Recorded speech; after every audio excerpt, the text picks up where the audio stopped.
2011 జనాభా లెక్కల ఆధారంగానే డీలిమిటేషన్ చేపడతామని కేంద్రం స్పష్టం చేసింది. ఇవాళ విడుదల చేసిన సర్క్యులర్లో తాజా జనాభా లెక్కల ప్రకారం అంటూ చెప్పింది. దీంతో దేశంలో మొత్తం 850 ఎంపీ సీట్లు పెరగనున్నాయి. రాష్ట్రాలకు 815 సీట్లు, కేంద్రపాలిత ప్రాంతాలకు 35 ఎంపీ సీట్లు పెరగనున్నాయి. 50% ప్రోరేటా ప్రకారం కేంద్రం ముందుకు వెళ్తుండటంతో సౌత్ స్టేట్స్ తమిళనాడు, తెలంగాణ, కేరళ ఆగ్రహం వ్యక్తం చేస్తున్నాయి. జీఎస్డీపీ ఫార్ములాతో కొత్త ప్రతిపాదనను రేవంత్ రెడ్డి తెరపైకి తీసుకువచ్చారు. సౌత్ కి అన్యాయం జరుగుతుంటే తమిళనాడు చూస్తూ కూర్చోదంటూ సీఎం స్టాలిన్ తీవ్రంగా హెచ్చరించారు. జనాభా నియంత్రణ పాటించడమే మేము చేసిన తప్ప అంటూ కేంద్రాన్ని కడిగి పారేశారు. నెంబర్ గేమ్తో దక్షిణాదికి అన్యాయం చెయ్యొద్దంటున్నారు సౌత్ లీడర్లు.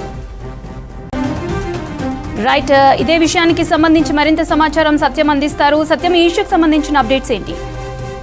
నుంచి పార్లమెంటు ప్రత్యేక 3 రోజులు ప్రత్యేక సమావేశం ఏర్పాటు చేస్తుంది. దీంట్లో ప్రత్యేక సమావేశంలో మహిళా రిజర్వేషన్ బిల్లు, అదేవిధంగా నియోజకవర్గాల పునర్విభజన బిల్లుని పార్లమెంటు పాస్ చేసుకోవడానికి ప్రత్యేక సమావేశం నిర్వహిస్తుంది. ఇది అన్ని పార్టీలు చాలా ప్రతిష్టాత్మకంగా తీసుకున్నాయి. ఎన్డీఏ, అదేవిధంగా ఇండియా కూటమిలు కేంద్ర ప్రభుత్వం 131వ రాజ్యాంగ సవరణకు సిద్ధమైంది.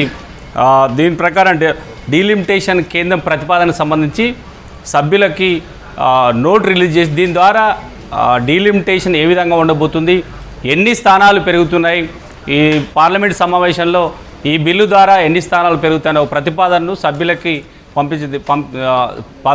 పార్లమెంట్ పంపిణీ చేసింది. దీని ద్వారా మొత్తం ఇప్పుడు ఇప్పటి వరకు ఉన్న 543 స్థానాల నుంచి 850 పార్లమెంటు స్థానాలు పెరుగుతాయని కేంద్రం సభ్యులకు సంకేతం అందించింది. దీన్ని ఇప్పటివరకు కేంద్ర ప్రభుత్వం, ఎన్డీఏ ప్రభుత్వం ఏదైతే ఆలోచిస్తుందో జనాభా ప్రాతిపదికనే నియోజకవర్గాల పునర్విభజన జరుగుతున్న ఒక ప్రతిపాదనని సిద్ధం చేసిందని చెప్పొచ్చు.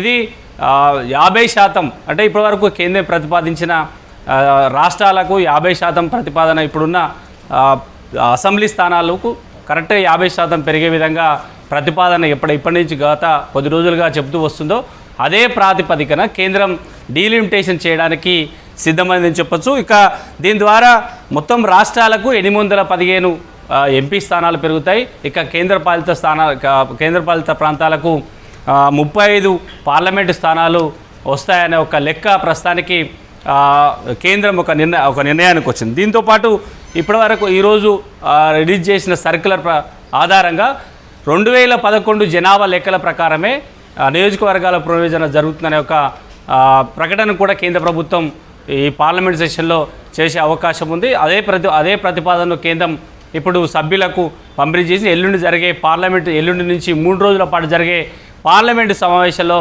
తీసుకోబోయే బిల్లుల నిర్ణయాలకు సంబంధించి పూర్తి డేటాను సభ్యులకు అందజేసింది. 16, 17, 18 ఈ 3 రోజుల పాటు ప్రత్యేక పార్లమెంట్ సమావేశం జరుగుతుంది. అయితే మహిళా రిజర్వేషన్ని బిల్లును ప్రతిపాదిస్తూనే నియోజకవర్గాల విభజనకు సంబంధించిన బిల్లును కూడా కేంద్ర ప్రభుత్వం పాస్ చేసుకోవాలనే ఒక ప్రతిపాదన ఉంది.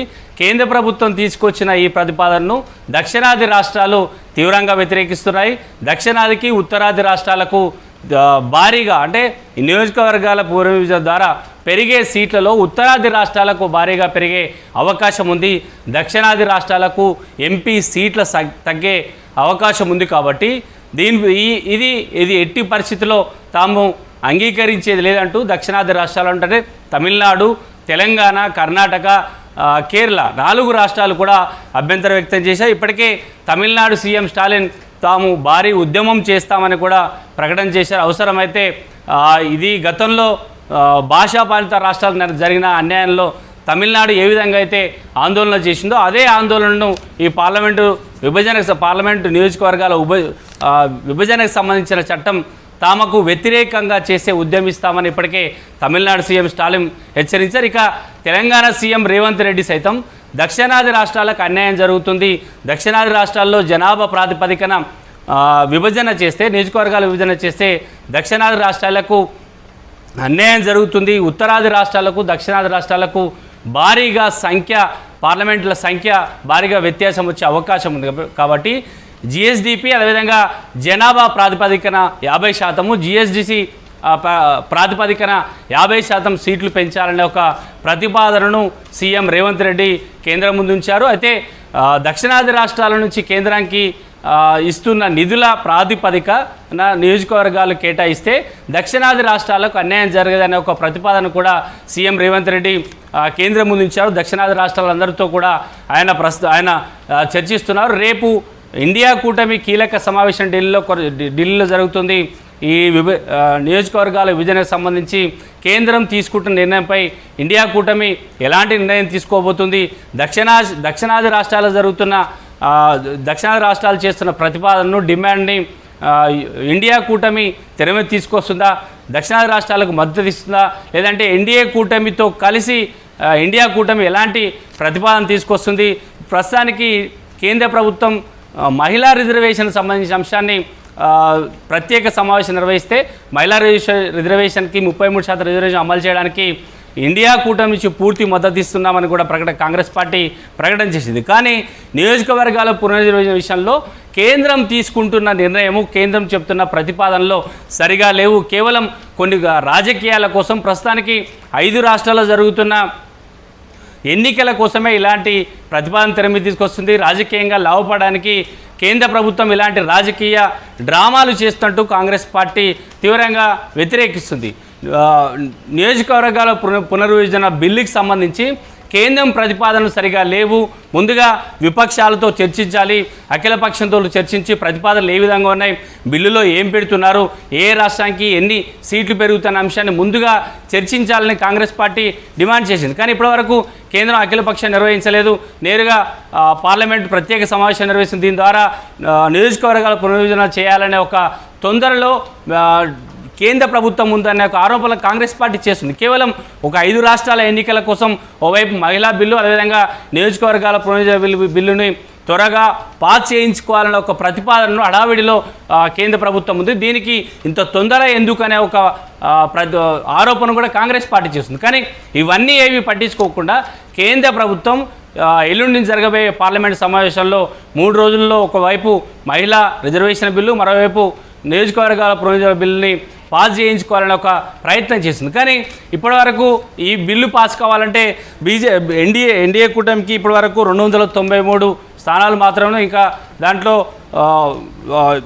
ఇంకా బీజేపీకి 362 సభ్యుల మద్దతు ఉంటేనే ఈ బిల్లు పాస్ అవుతుంది. కానీ బీజేపీ మిగతా సభ్యులు ఎవరి మద్దతు తీసుకుంటుందంటే ఆంధ్రప్రదేశ్లో ఉన్న వైసీపీ, లేదంటే తెలంగాణలో బీఆర్ఎస్ పార్టీ మద్దతును కూడా కోరే అవకాశం, దేశంలో ఉన్న తటస్థంగా ఉన్న రాజకీయ పార్టీల మద్దతును కూడా ఎన్డీఏ కూటమి తీసుకునే అవకాశం ఉంది. ఎందుకంటే అన్ని రాజకీయ పార్టీలు నియోజకవర్గాల పూజన జరిగితే చాలామంది రాజకీయ నాయకులకు రాజకీయంగా దక్కే అవకాశం ఉంది. అంటే అన్ని రాజకీయ పార్టీలు నియోజకవర్గాల పునర్విభజనకు సంబంధించి మద్దతు ఇచ్చే అవకాశం ఉంది. కాబట్టి ఇప్పటి వరకు కాంగ్రెస్ వైపు ఉన్న రాజకీయ పార్టీలు కాకుండా, ఇండియా కూటమిలో ఉన్న పార్టీలు కాకుండా తటస్థంగా ఉన్న అన్ని రాజకీయ పార్టీల నుంచి కూడా నియోజకవర్గాల పునర్విభజన బిల్లుపై ఎన్డీఏ ప్రభుత్వం వీరి మద్దతు తీసుకునే అవకాశం ఉంది. దీని ద్వారా బిల్లును పాస్ చేయించుకుంటామనే ఒక ధీమాలో ఎన్డీఏ ప్రభుత్వం ఉంది. కానీ కాంగ్రెస్ పార్టీ ప్రాంతీయ పార్టీలకు అన్యాయం జరుగుతుంది, ఎక్కడైతే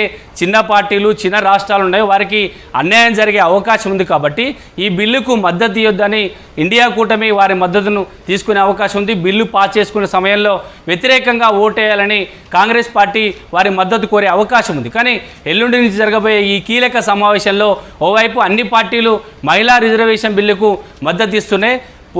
నియోజకవర్గాల పునర్విభజన బిల్లుకి సంబంధించి అన్ని పార్టీలు మద్దతు ఇస్తాయా లేదా, కేంద్రం అనుకున్నట్టుగా మెజారిటీ సభ్యుల మద్దతుతో బిల్లులు పాస్ చేస్తారనేది మాత్రం ప్రస్తుతానికి ఉత్కంఠ నెలకొని చెప్పొచ్చు.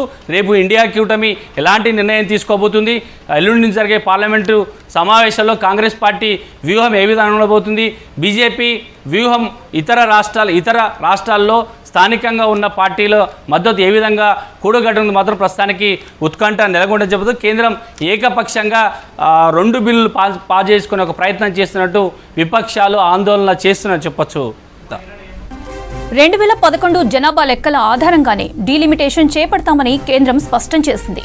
ఇవాళ విడుదల చేసిన సర్క్యులర్లో తాజా జనాభా లెక్కల ప్రకారం అంటూ చెప్పింది. దీంతో దేశంలో మొత్తం 850 ఎంపీ సీట్లు పెరగనున్నాయి.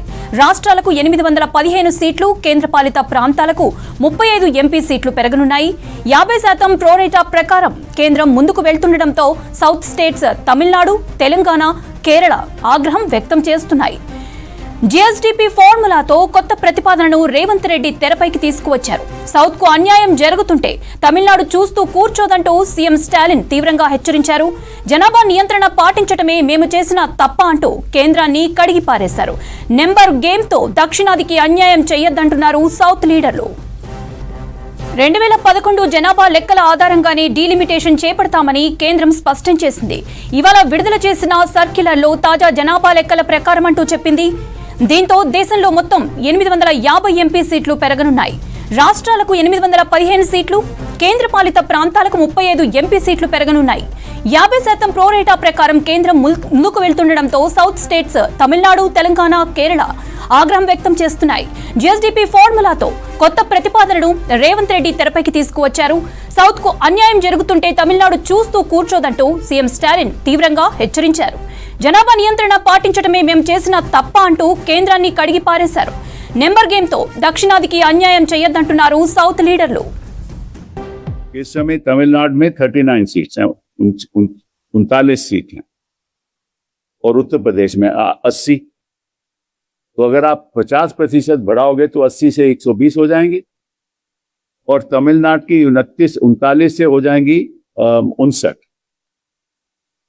तो पहले जो अंतर था वो केवल था 41 सीटों का, अब अंतर हो जाएगा 61 सीटों का।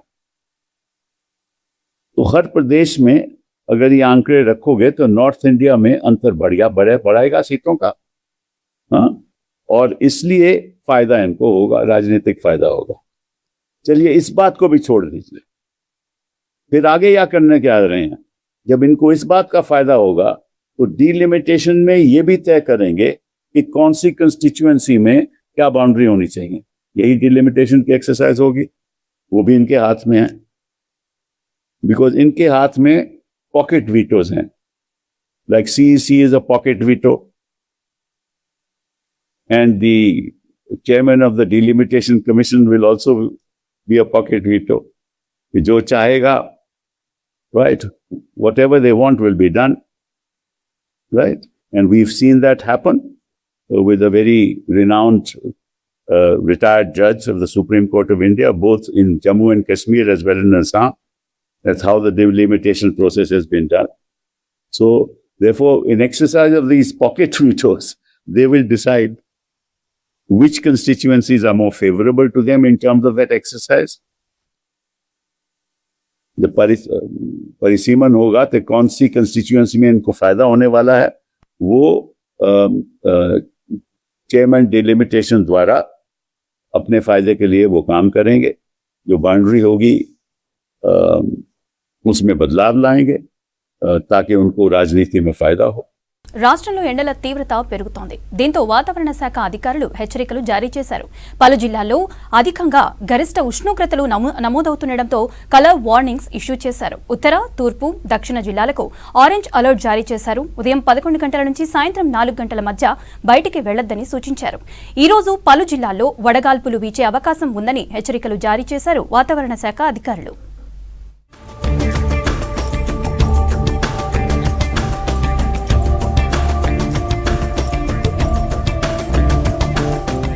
రాష్ట్రంలో భానుడు తన ప్రతాపం చూపిస్తున్నాడు. ఉదయం 9 గంటలు దాటిందంటే అడుగు బయట పెట్టలేని పరిస్థితి ఉన్నది. రాష్ట్ర వ్యాప్తంగా ఉష్ణోగ్రతలు భారీగా నమోదయ్యాయి. పగలంతా ఎండలతో అల్లాడుతున్న జనం రాత్రి ఉక్కపోతతో సతమతమవుతున్నారు. రాష్ట్రంలో ప్రస్తుత ఉష్ణోగ్రతలు రాబోయే 3 రోజుల్లో క్రమంగా మరో 2 నుంచి 3 డిగ్రీల మేర పెరిగే అవకాశం ఉందంటూ ఐఎండీ బాంబు పేల్చింది. దీనివల్ల చాలా జిల్లాల్లో అత్యధిక ఉష్ణోగ్రతలు 44 డిగ్రీల మార్కు దాటే ప్రమాదం ఉంది. ఈశాన్య బీహార్ నుంచి జార్ఖండ్, ఛత్తీస్గఢ్, మధ్యప్రదేశ్ మీదుగా దక్షిణ తమిళనాడు వరకు సముద్ర మట్టం నుంచి 0.9 కిలోమీటర్ల ఎత్తులో గాలి ప్రభావంతో వచ్చే వారం రోజులు వాతావరణం పూర్తిగా పొడిగా ఉంటుందని ఐఎండీ చెప్పింది. ఉష్ణోగ్రతలు భారీగా పెరుగుతుండటంతో ఐఎండీ పలు జిల్లాలకు ఆరెంజ్ అలర్ట్ ప్రకటించింది. గత 2 రోజులుగా కూడా ఈ యొక్క రాష్ట్ర వ్యాప్తంగా కూడా ఉష్ణ తీవ్రత అనేది క్రమేపీ పెరుగుతుంది. అట్లాగే చూసుకున్నట్లయితే మేము పొందుపరిచిన నివేదికలో కూడా 2 నుంచి 3 డిగ్రీలు సగటు కంటే ఎక్కువగా పెరిగే అవకాశం ఉందని కూడా అంచనా వేయడం కూడా జరిగింది. సో నిన్న నమోదైన గణాంకాల ప్రకారం చూసుకున్నట్లయితే నిన్న ఆదిలాబాద్ కానీ నిజామాబాద్ కానీ 42 డిగ్రీల వరకు కూడా ఉష్ణ తీవ్రత నమోదైంది. ఇంకా సిటీ పరంగా కూడా చూసుకున్నట్లయితే 40.1 డిగ్రీ వరకు కూడా ఉష్ణ తీవ్రత నమోదైంది. బలపడనున్న ఎల్ నినో వర్షాకాలంలో వానలు తక్కువే పడతాయని ఐఎండీ అంచనా వేసింది. సాధారణం కన్నా తక్కువ వర్షపాతం నమోదవుతుందని తెలిపింది. సోమవారం మాన్సూన్ ఎర్లీ రిపోర్టును ఐఎండీ విడుదల చేసింది. 92% మేర వర్షపాతం నమోదయ్యే అవకాశం ఉందని చెప్పింది. రాష్ట్రంలో ఉత్తర తెలంగాణలోని నిజామాబాద్, నిర్మల్, కామారెడ్డి, జగిత్యాల, సిరిసిల్ల, మంచిర్యాల, పెద్దపల్లి జిల్లాలో లోటు వర్షపాతం నమోదయ్యే ఛాన్స్ ఉందని తెలిపింది వాతావరణ శాఖ. ఆగ్నేయ దిశ గాలులు కానీ దక్షిణ దిశ గాలులు కానీ స్థానికంగా కుములోనింబస్ మేఘాలు ఏర్పడితే తేలికపాటి వర్షాలు కూడా వచ్చే అవకాశం కనిపిస్తుంది. నిన్న కూడా మనం చూసొచ్చు వికారాబాద్, సంగారెడ్డిలో మనకి తేలికపాటి వర్ష సూచన కూడా కనిపించింది.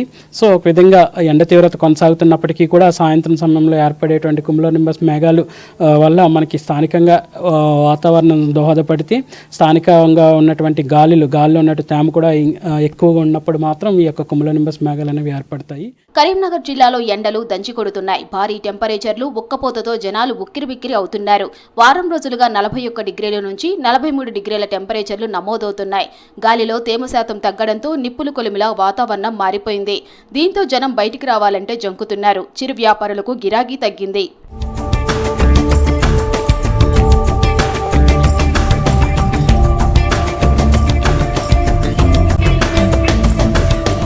రోజురోజుకి పెరుగుతున్న ఎండలతో జనం ఇబ్బందులు పడుతున్నారు. అత్యవసరమైతే తప్ప బయటకు రావద్దని సూచిస్తున్నారు నిపుణులు.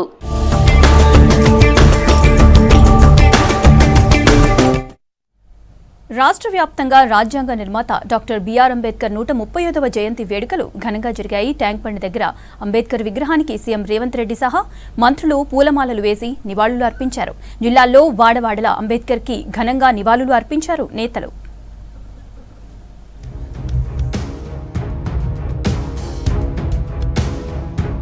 డీలిమిటేషన్తో దక్షిణాది రాష్ట్రాలకు అన్యాయం చేసేలా బీజేపీ ప్రయత్నిస్తుందన్నారు సీఎం రేవంత్ రెడ్డి. పాపులేషన్ ప్రకారం డీలిమిటేషన్ చేస్తే ఉత్తరాది, దక్షిణాది రాష్ట్రాల మధ్య భారీ అంతరాలొస్తాయన్నారు. దక్షిణాదికి అన్యాయం జరుగుతుందని తెలంగాణ బీజేపీ నేతలకు తెలవడం లేదా అని ప్రశ్నించారు. హైదరాబాద్ ట్యాంక్ బండ్ దగ్గర అంబేద్కర్ స్టాచ్యూకి నివాళి అర్పించారు. ఇవాళ తెలంగాణలో 17 సీట్లుంటే 2 ఎస్టీలకున్నాయి, 3 ఎస్సీలకున్నాయి. ఇవి 30 సీట్లయితే ఎస్సీలకు 6 అవుతాయి, ఎస్టీలకు 4 అవుతాయి. కానీ అదే 25 అయితే ఇందులో తగ్గుతాయి. ఈ చిన్న లెక్క కేంద్ర ప్రభుత్వంలో మంత్రులుగా ఉన్న తెలంగాణ రాష్ట్రం నుంచి ప్రాతినిధ్యం వహిస్తున్న వాళ్లకు లెక్క తెలుస్తలేదా? ఏ లెక్కన మా కోటాను తగ్గిస్తారు? అంబేద్కర్ 135వ జయంతి వేడుకలు నగరంలో ఘనంగా జరిగాయి. ట్యాంక్ బండ్ వద్ద అంబేద్కర్ విగ్రహం దగ్గర నివాళి అర్పించారు deputy CM Bhatti Vikramarka, PCC chief Mahesh Kumar Goud, మంత్రి పొన్నం ప్రభాకర్, నేతలు. బడుగు బలహీన వర్గాల ఆశాజ్యోతి అంబేద్కర్ అని కొనియాడారు. ఆయన ఆశయాల కోసం పనిచేయాల్సిన అవసరం ఉందన్నారు నేతలు.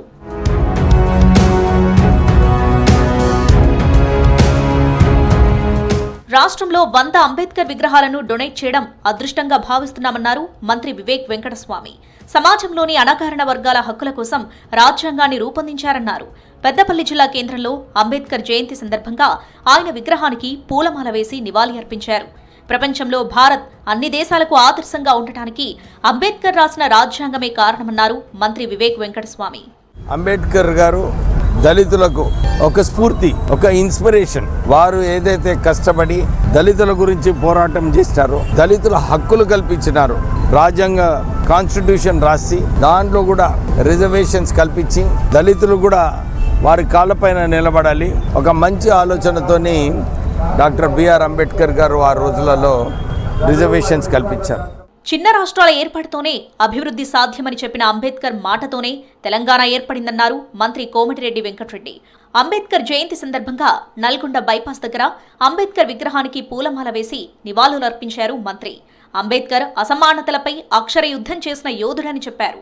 భారతదేశం గర్వించదగ్గ గొప్ప వ్యక్తి అంబేద్కర్ అని కోమటిరెడ్డి వెంకటరెడ్డి కొనియాడారు. బడుగు బలహీన వర్గాల దళితుల మైనార్టీల కోసం ఇంకా చేయవలసిన కార్యక్రమాలు చాలా ఉన్నాయి.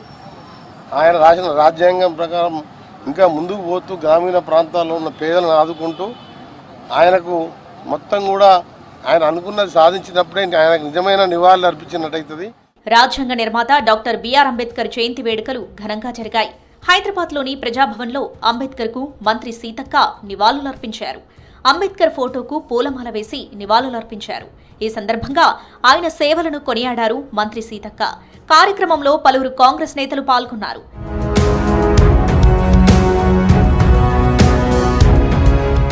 డీలిమిటేషన్ చేస్తే అందరికీ సమాన న్యాయం కల్పించే విధంగా ఉండాలన్నారు పెద్దపల్లి ఎంపీ వంశీకృష్ణ. కానీ బీజేపీ స్వలాభం కోసం డీలిమిటేషన్ను తెస్తుందన్నారు. వచ్చే ఎన్నికల్లో లబ్ధి పొందడం కోసమే బీజేపీ ఈ ప్రయత్నం చేస్తుందన్నారు. పెద్దపల్లి జిల్లా సుల్తానాబాద్ అంబేద్కర్ విగ్రహంతో పాటు పెద్దపల్లి బస్టాండ్ ఆవరణలోని అంబేద్కర్ విగ్రహాలకు పూలమాలలు వేసి నివాళులర్పించారు ఎంపీ. తర్వాత పెద్దపల్లి కమాండ్ చౌరస్తా నుంచి బస్టాండ్ వరకు ర్యాలీలో పాల్గొన్నారు. అణగారిన వర్గాల సంక్షేమానికి అంబేద్కర్ చేసిన కృషి సేవలు మరవలేవన్నారు వంశీకృష్ణ. ప్రతి ఒక్కరూ అంబేద్కర్ ఆశయాలను కొనసాగించాలన్నారు ఎంపీ.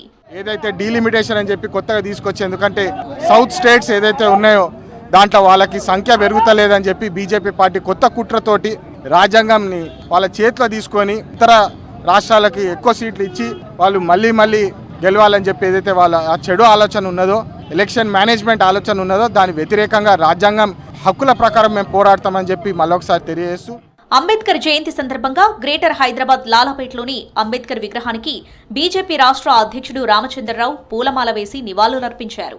కాంగ్రెస్ ప్రభుత్వం రాజ్యాంగాన్ని అవహేళన చేసే విధంగా ప్రవర్తిస్తుందన్నారు రామచంద్రరావు.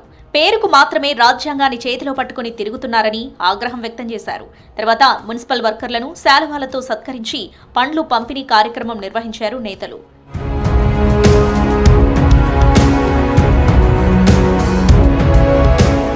కాంగ్రెస్ బీజేపీ దొందే అన్నారు BRS working president KTR. Ambedkar అంటే వాళ్లకు గిట్టదన్నారు. అంబేద్కర్ ను కొందరి వారిగా చిత్రీకరించే ప్రయత్నం చేస్తున్నారన్నారు. మహాత్మా గాంధీలాగే అంబేద్కర్ అందరివారన్నారు. అంబేద్కర్ ను కాంగ్రెస్ రాజకీయాల అవసరాలకు వాడుకుందని ఎన్నడూ ఆయనను గౌరవించలేదన్నారు. కాంగ్రెస్ ప్రభుత్వం ఉన్నంతకాలం అంబేద్కర్ కు భారతరత్న ఇవ్వలేదన్నారు కేటీఆర్. తెలంగాణ భవన్లో అంబేద్కర్ జయంతి ఉత్సవాల్లో పాల్గొన్నారు KTR.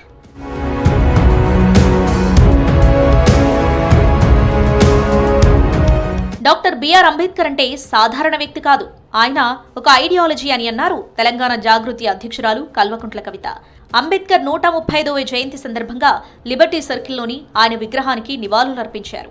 The United forum for SC ST employees ఆధ్వర్యంలో నిర్వహించిన వేడుకల్లో పాల్గొని బాబాసాహెబ్ బర్త్డే కేక్ కట్ చేశారు కవిత.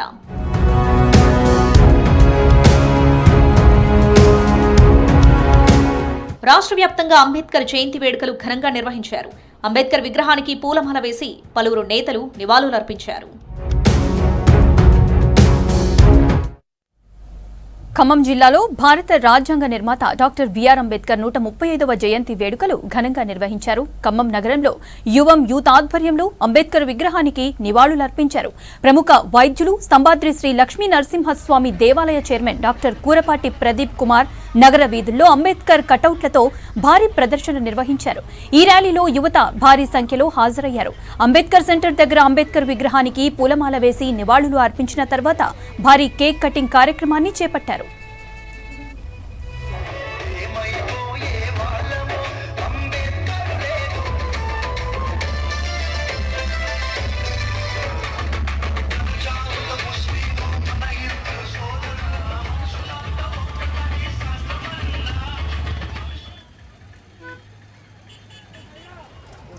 ఉద్యోగాలనిచ్చిన పరిశ్రమ, ఆకలికి అన్నం పెట్టిన పరిశ్రమ, కరువు సీమలో వెలుగులు నింపింది ఆదిలాబాద్ సీసీఐ పరిశ్రమ. ఇప్పుడు ఆ పరిశ్రమ తుక్కుగా మారుతోంది. సిమెంట్ పరిశ్రమ ఎందుకు తుక్కుగా మారాల్సి వచ్చింది? కారణాలేంటో తెలుసుకుందాం.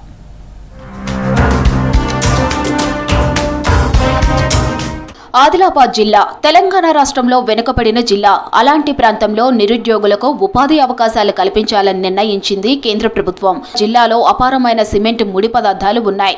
ఆ ముడి పదార్థాలతో సిమెంట్ పరిశ్రమను సిమెంట్ కార్పొరేషన్ ఆఫ్ ఇండియా ఆధ్వర్యంలో పరిశ్రమను స్థాపించారు. ఈ పరిశ్రమలో 1984లో ఉత్పత్తి ప్రారంభమైంది. ఏడాదికి 4 లక్షల టన్నులను ఉత్పత్తి చేసింది. పరిశ్రమ ప్రత్యక్షంగా 3,000, పరోక్షంగా మరో 5,000 మందికి ఉపాధినిచ్చింది.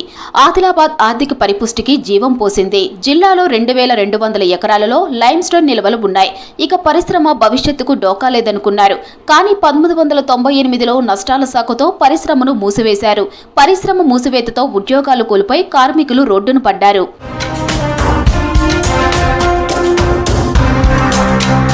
పరిశ్రమను పునఃప్రారంభించాలని గత కొన్ని రోజులుగా ప్రజలు ఉద్యమిస్తున్నారు. కానీ సిమెంట్ పరిశ్రమను మూసివేయాలని నిర్ణయించింది సిమెంట్ కార్పొరేషన్ ఆఫ్ ఇండియా.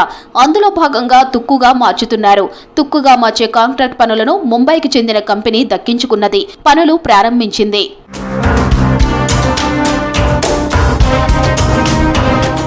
తుక్కుగా మార్చే పనులు దక్కించుకున్న సంస్థ పనులు చేపడుతోంది. ఈ ప్రక్రియలో భాగంగా జేసీబీ యంత్రాలను రంగంలోకి దించింది. దారులు క్లియర్ చేస్తోంది. బీహార్ నుంచి వచ్చిన కూలీలు భవనాల్లో ఉన్న సామాగ్రిని తొలగిస్తున్నారు.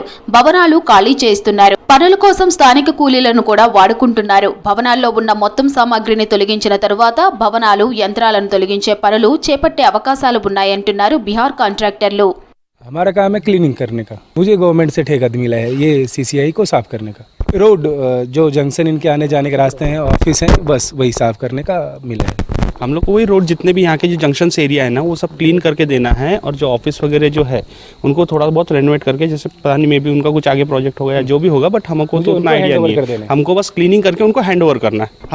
हमारे पास में बोलने से हमारे लोकल लेबर जो यहाँ के लोकल है वही हम लोग ले रहे हैं.